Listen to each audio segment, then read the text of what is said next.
Class sixth.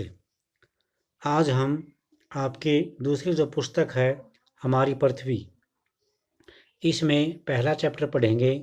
Chapter का नाम है सौरमंडल में पृथ्वी। हमने इसका इंग्लिश मीडियम का जो पार्ट था वो कर चुके हैं। अब इसका हिंदी वर्जन सेक्शन बी के लिए। तो आप सबको पता है कि सूर्य छिपने के बाद आकाश को देखना बहुत अच्छा लगता है। आसमान में हमें सबसे पहले एक या दो तारे चमकते हुए बिंदु की तरह लगते हैं, लेकिन बाद में धीरे धीरे इनकी संख्या बढ़ जाती है। आप इनको अच्छी तरह से गिन भी नहीं सकते, अच्छी तरह से क्या, बिल्कुल भी नहीं गिन सकते। संपूर्ण यानी सारा जो आकाश है छोटी छोटी चमकदार वस्तुओं से भर जाता है, और ये ऐसे लगता है जैसे जिनमें से कुछ चमकीले होते हैं और कुछ धुंधले, यानी आकाश सारी चमकीली वस्तुओं से भर जाता है, चमकदार वस्तुओं से, और इनमें से कुछ वस्तुएं चमकती हैं और कुछ धुंधली होती हैं। और ऐसा लगता है कि मानो आकाश में हीरे जड़ गए हों, हीरे जड़े गए हों, और उनमें से कुछ टिमटिमा रहे हैं। लेकिन आप अगर ध्यान से देखेंगे तो आपको पता चलेगा कि कुछ जो आकाश में हमारे पिंड होते हैं, इनकी टिमटिमाहट दूसरों से अलग है। ये बिना किसी टिमटिमाहट के चंद्रमा के समान चमकते हैं। फिर आपको जो बात ध्यान में रखनी है वो यही है कि हम चमकीली वस्तुओं के साथ साथ आकाश में प्रतिदिन चांद को भी देखते हैं। इसकी जो स्थिति है चांद की, ये अलग अलग होती है, आकार की होती है और अलग अलग रूप की होती है। आप पूरे चंद्रमा को, यानी पूरा जो चंद्रमा होता है, उसको महीने में केवल एक बार देख सकते हैं। और पूर्ण चंद्रमा जिस रात होता है वो रात पूर्णिमा वाली होती है। और 15 दिन के बाद आप इसे नहीं देख सकते, क्योंकि 15 दिन के बाद क्या होगा, भी अमावस्या होगी। तो ऐसी रात में आसमान साफ होता है और आसमान को हम अच्छी तरह से देख सकते हैं। अब आपको इस बात पे क्या बिल्कुल भी आश्चर्य नहीं होता कि दिन के समय चंद्रमा और जो सारी छोटी मोटी चीज़ें हैं, चमकीली वस्तुएं हैं, कुछ धुंधली हैं, ये हमें दिखाई नहीं देती। तो आप सबको पता होना चाहिए कि ऐसा इसलिए होता है क्योंकि दिन के समय सूर्य बहुत तेज प्रकाश के साथ निकलता है, इसलिए हमें दिन में होते हैं ये, लेकिन हम सूर्य की तेज रोशनी के कारण इनको नहीं देख पाते। और रात के समय चमकने वाली वस्तुओं को हम दिन में नहीं देख सकते।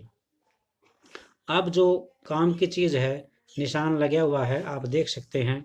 खगोलीय पिंड किसे कहते हैं? खगोलीय पिंड किसे कहते हैं? तो आंसर है सूर्य, चंद्रमा और वे सारी वस्तुएं जो रात के समय आकाश में चमकती हैं, क्या कहलाती हैं भी? खगोलीय पिंड। अब थोड़ा सा और बता रखा है इनके बारे में ही, खगोलीय पिंड के बारे में। खगोलीय पिंड बड़े आकार वाले होते हैं और इनका गर्म होते हैं। ये खगोलीय पिंड, इनका आकार बड़ा होता है, गर्म होते हैं और ये गैसों से मिलकर बनते हैं। इनके आसपास अपनी ऊष्मा और प्रकाश होता है, जिससे ये बड़ी मात्रा में उत्सर्जित करते हैं, यानी सोख लेते हैं। इन खगोलीय पिंडों को तारा कहते हैं। सूर्य भी क्या है? एक तारा। तो ये सारी किसकी बातें बताई हैं? भी तारों के बारे में बताया है। ये तारे बहुत गर्म होते हैं, बहुत बड़े होते हैं, गैसों से बने होते हैं। इनकी अपनी ऊष्मा और प्रकाश होता है, जिसे बहुत बड़ी मात्रा में उत्सर्जित करते हैं और इनको तारा कहते हैं। सूर्य भी क्या है? एक प्रकार का तारा ही है। अब तारों के अनेक रूप होते हैं, इसके बारे में हम नेक्स्ट पेज पे आ जाओ आप। ये, हाँ, रात के समय चमकते हुए अनगिनत तारे, यानी जिनको हम गिन भी नहीं सकते, अनगिनत तारे होते हैं और ये हमसे बहुत दूर हैं, और इसके कारण हमें इनकी ऊष्मा या प्रकाश को हम महसूस नहीं कर पाते और वे हमें बहुत छोटे दिखाई देते हैं। आपको पता होना चाहिए कि दूरी से देखने पर सभी वस्तुएं छोटी दिखाई देती हैं, यानी जो बड़ी वस्तु होती हैं वो छोटी दिखाई देंगी। जैसे बहुत अधिक ऊंचाई पर उड़ रहा हवाई जहाज आपको पता है कितना छोटा दिखाई देता है, बिल्कुल ऐसा दिखता है जैसे हम मुट्ठी में पकड़ सकते हैं इसको। और इसके अलावा तारों की कुछ और टाइप्स हैं, जैसे रात में आकाश की ओर देखने पर आप अनेक प्रकार के तारों द्वारा बनाई गई आकृति को देख सकते हैं। ये नक्षत्र मंडल कहलाते हैं। यानी नक्षत्र मंडल क्या है? रात में आसमान की ओर देखते समय तारों के विभिन्न समूहों द्वारा बनाई गई विभिन्न आकृतियों को तारा समूह नक्षत्र मंडल कहते हैं। एग्जाम्पल हैं अर्सा मेजर या बिग बियर एग्जाम्पल हैं।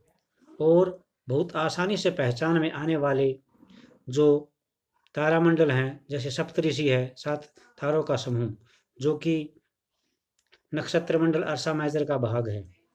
अपने परिवार या पड़ोस में रहने वाले किसी भी व्यक्ति से कहिए कि वह आपको आसमान में और अधिक तारों और नक्षत्र मंडल के बारे में बताए।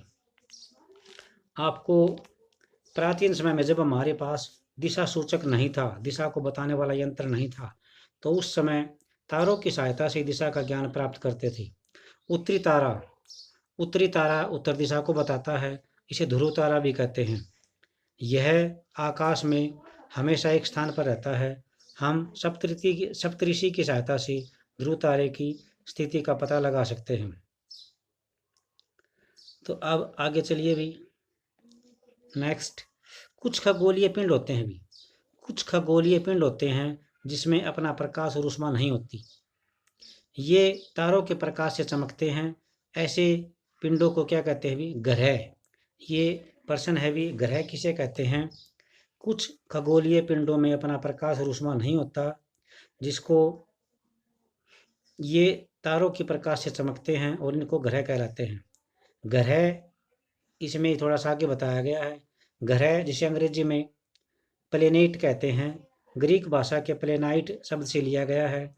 इसका अर्थ होता है चारों ओर घूमने वाला, परिभ्रमक, यानी चारों ओर घूमने वाला।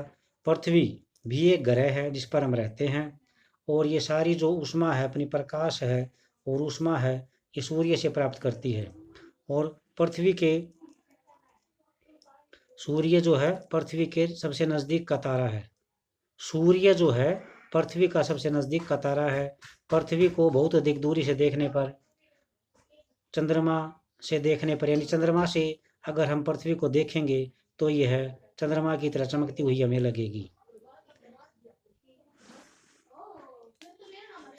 अब जैसे ये है भी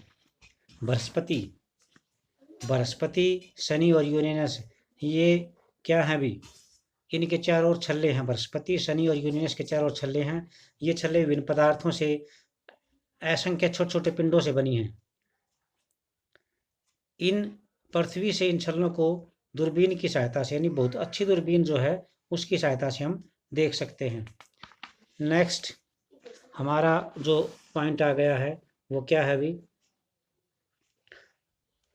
अभी आसमान में दिखने वाला चंद्रमा जो है क्या है? एक उपग्रह है और यह हमारी पृथ्वी का साथी है। इस जो पृथ्वी के चारों ओर चक्कर लगाता है, चंद्रमा पृथ्वी के चारों ओर चक्कर लगाता है। हमारी पृथ्वी के समान 7 और ग्रह हैं तो सूर्य से ही ऊष्मा और प्रकाश लेते हैं, और इनमें से कुछ के पास अपने चंद्रमा भी हैं। अब सौरमंडल क्या है? आज का लास्ट टॉपिक सौरमंडल क्या है भी? सूर्य, 8 ग्रह, उपग्रह और कुछ खगोलीय पिंड जैसे क्षुद्र ग्रह, उल्का पिंड मिलकर सौरमंडल का निर्माण करते हैं। हम उसे सौर परिवार का नाम देते हैं। इसका मुखिया सूर्य है। इसका मुखिया कौन है भी? सूर्य। अब सूर्य के बारे में हम नेक्स्ट क्लास में पढ़ेंगे।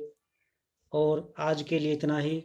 हिंदी मीडियम वालों, आपके लिए दोबारा से किया जा रहा है ये, क्योंकि इंग्लिश मीडियम में आप एक बार सुन चुके हो, या जिसने नहीं सुना है वो इस वीडियो को ध्यान से देखें और जो प्रश्न बताए हैं उनको लिखें। सबसे पहला प्रश्न, हम पूर्ण चंद्रमा कब देख सकते हैं? हम पूर्ण चंद्रमा कब देख सकते हैं? पूर्णिमा को देख सकते हैं, और नया चंद्रमा अमावस्या को देख सकते हैं। तो ये लिखने हैं।